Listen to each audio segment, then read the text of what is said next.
다 같이 사도신경으로 우리의 신앙을 함께 고백하시겠습니다.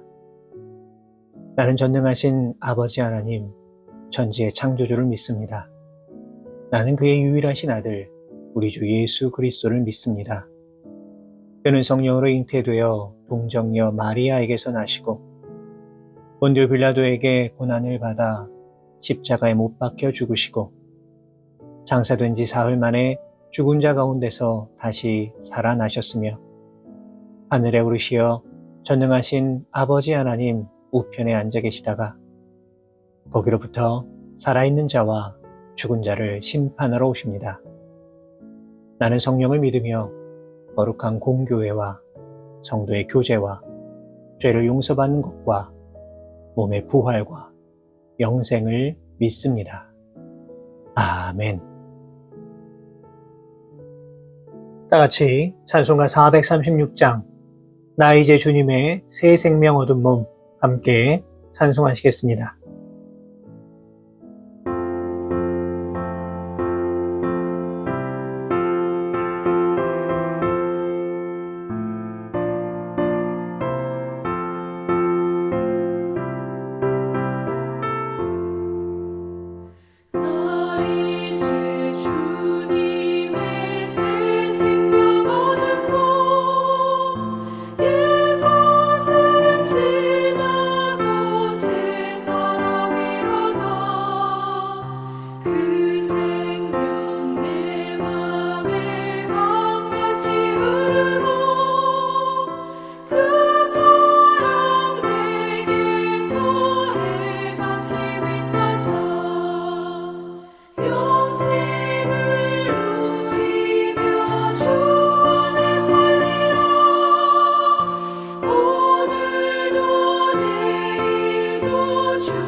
오늘 우리에게 주시는 하나님의 말씀은 구약성경 잠언 11장 1절에서 3절까지의 말씀입니다. 잠언 11장 1절에서 3절까지의 말씀을 제가 받들어 봉독하겠습니다. 속이는 저울은 여호와께서 미워하시나 공평한 추는 그가 기뻐하시느니라. 교만이 오면 욕도 오거니와 겸손한 자에게는 지혜가 있느니라. 정직한 자의 성실은 자기를 인도하거니와 사악한 자의 패역은 자기를 망하게 하느니라. 아멘. 오늘 읽은 이 본문의 말씀에는 우리가 어떠한 마음과 자세로 이 세상을 살아가야 하는가를 말해주고 있습니다. 먼저 본문 1절을 보시면 속이는 저울은 여호와께서 미워하시나 공평한 추는 그가 기뻐하시느니라 이렇게 말씀하고 있습니다. 솔로몬이 통치하던 시대는 이스라엘 역사상 가장 무역과 상업 활동이 활발했던 시대였습니다. 그러다 보니 경제적으로도 부유해졌지만 한편으로는 부정직한 상업적 행위도 빈번하게 발생하던 시기였습니다. 본문은 이러한 배경 속에서 나온 말씀으로 부당한 방법으로 부를 축적하는 것은 윤리적으로도 옳지 않지만 더 나아가서 신앙적으로도 지탄의 대상이 될 수 있다는 사실을 알려주는 그러한 말씀입니다. 결국 이러한 사실을 통해 지금 솔로몬이 강조하고 있는 것은 정직이라고 할 수 있습니다. 성경의 말씀 곳곳에는 우리가 정직하게 이 땅을 살아가야 한다는 것이 기록되어 있습니다. 무엇보다 거짓은 사탄의 가장 대표적인 속성이라 강조합니다. 예수님께서는 요한복음 8장 44절 말씀을 통해 이렇게 말씀해 주셨습니다. 너희는 너희 아비 마귀에게서 났으니 너희 아비의 욕심대로 너희도 행하고자 하느니라. 그는 처음부터 살인한 자요 진리가 그 속에 없으므로 진리에 서지 못하고 거짓을 말할 때마다 제 것으로 말하나니 이는 그가 거짓말쟁이요 거짓의 아비가 되었음이라. 여러분, 사탄의 특성이 무엇입니까? 바로 거짓입니다. 정직하지 못한 겁니다. 그렇기 때문에 우리가 하나님께 속한 성도라고 한다면 무엇보다 정직한 삶을 살아가기 위하여 노력해야만 합니다. 그렇다면 지금 본문에 나오는 공평한 추라고 하는 것은 과연 무엇이고 어떠한 삶을 살아가라 말씀하시는 것일까요? 공평의 추라고 하는 것은 당연히 어느 한쪽으로 기울지 않는 정확한 저울을 말하는 겁니다.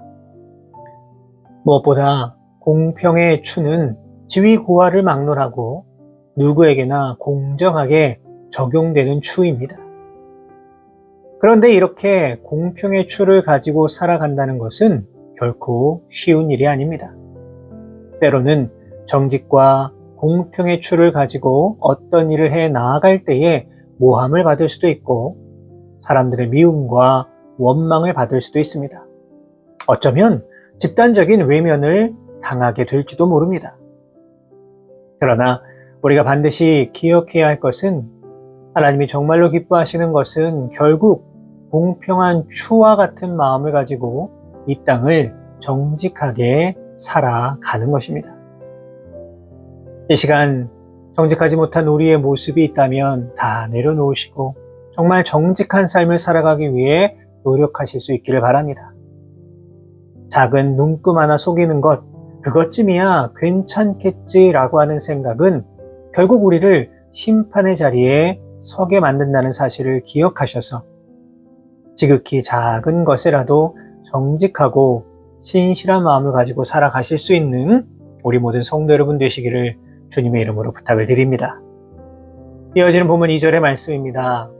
교만이 오면 육도 오거니와 겸손한 자에게는 지혜가 있느니라.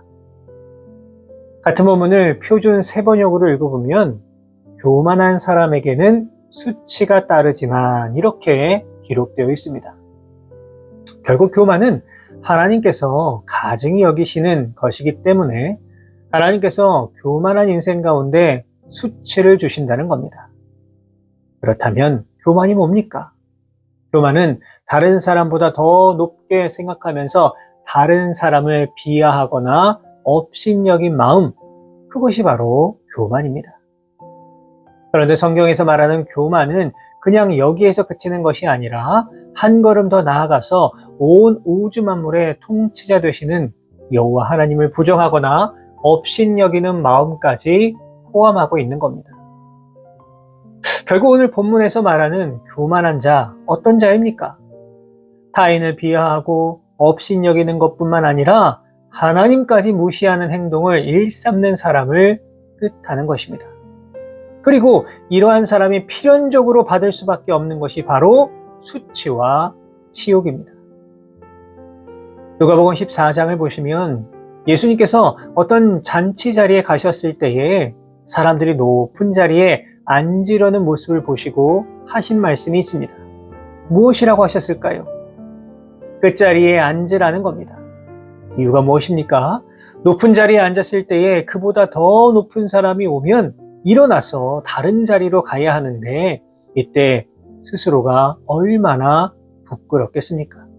그렇기 때문에 예수님께서는 교만해하지 말고 먼저 끝자리에 가서 앉으라 말씀하신 것입니다. 이 시간 교만한 자들이 받을 수밖에 없는 수치를 반드시 기억하실 수 있기를 바랍니다. 하나님은 결코 교만한 자를 간과하지 않으십니다. 교만한 자를 미워하십니다. 교만은 너무나도 큰 죄이고 교만은 결국 우리에게 수치와 영원한 멸망을 가져다 줄 것입니다. 바라기는 하나님 앞에서 언제나 겸손하실 수 있기를 바랍니다. 그리고 이 겸손을 통하여서 하나님이 주시는 지혜를 얻으시고 더 나아가서 참된 인생의 비결이 무엇인가 깨닫고 살아가실 수 있는 우리 모든 성도 여러분들 다 되시기를 바랍니다. 마지막으로 보면 3절의 말씀입니다. 정직한 자의 성실은 자기를 인도하거니와 사악한 자의 패역은 자기를 망하게 하느니라.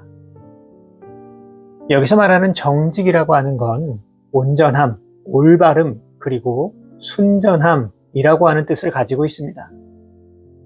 솔로몬은 바로 이것을 정직이라는 말과 연결시키고 있습니다.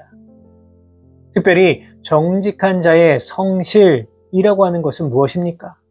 이것은 마치 농부가 열심히 씨를 뿌려 가꾸고 땀을 흘리는 만큼 곡식이 주어진다는 사실을 믿고 다른 데 한눈 팔지 아니하고 열심히 일하는 삶의 자세를 뜻하는 것이라고 할 수가 있습니다. 여러분, 그런데 이 시대를 보면 어떠합니까? 정말 많은 사람들이 아무런 수고도 없이 더 많이 가지려고 하는 마음을 가지고 살고 있습니다.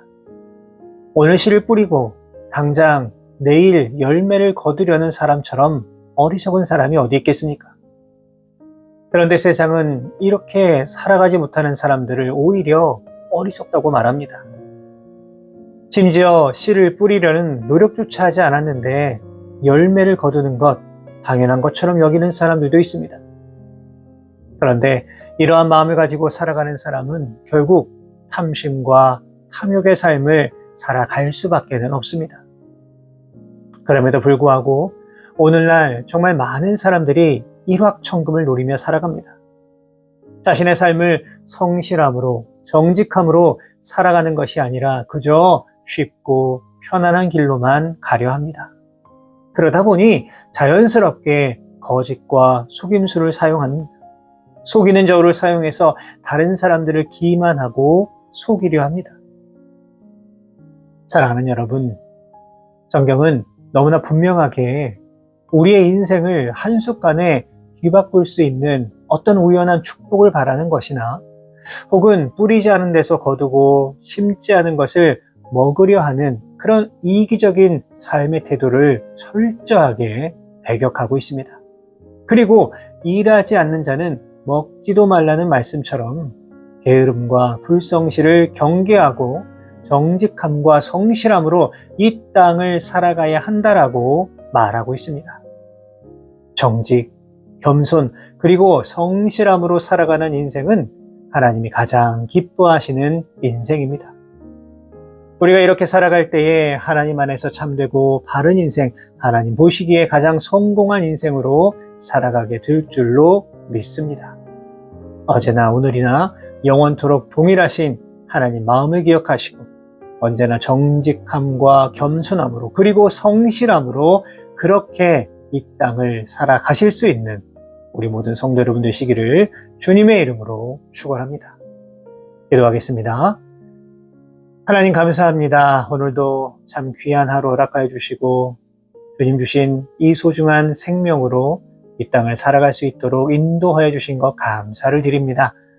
오늘도 우리의 삶의 자리에 친히 임재하여 주시고 역사하여 주셔서 정말 주님을 영화롭게 하는 하루, 주님의 기쁨이 되는 하루를 살아갈 수 있도록 인도하여 주옵소서. 사랑의 하나님, 오늘도 우리에게 귀한 말씀 허락하여 주심에 감사를 드립니다. 이 시간 주신 말씀을 통해서 우리가 어떠한 삶의 자세로 이 땅을 살아가고 있는가 깊이 돌아보게 하여 주옵소서. 주님께서 우리에게 원하시는 모습은 정직하고 겸손하고 그리고 성실함으로 살아가는 것임을 기억하게 하시고 우리가 처한 삶의 현장에서 정말 이러한 모습으로 살아가기 위하여 최선을 다해 노력하는 우리 모두가 되게 하여 주옵소서. 때로는 연약하기에 우리의 인생에서 속이는 저울을 가지고 교만하게 회역의 자리로 나아가는 모습도 있는 줄 압니다. 주여 이런 모습 다 용서해 주시고 다시금 주님께서 우리에게 원하시는 모습을 회복하여서 우리의 삶의 자리에서 주님께 영광 올려드리며 살아갈 수 있는 우리 모두가 되게 하여 주옵소서.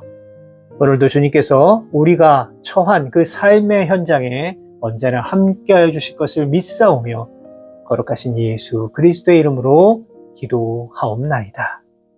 아멘.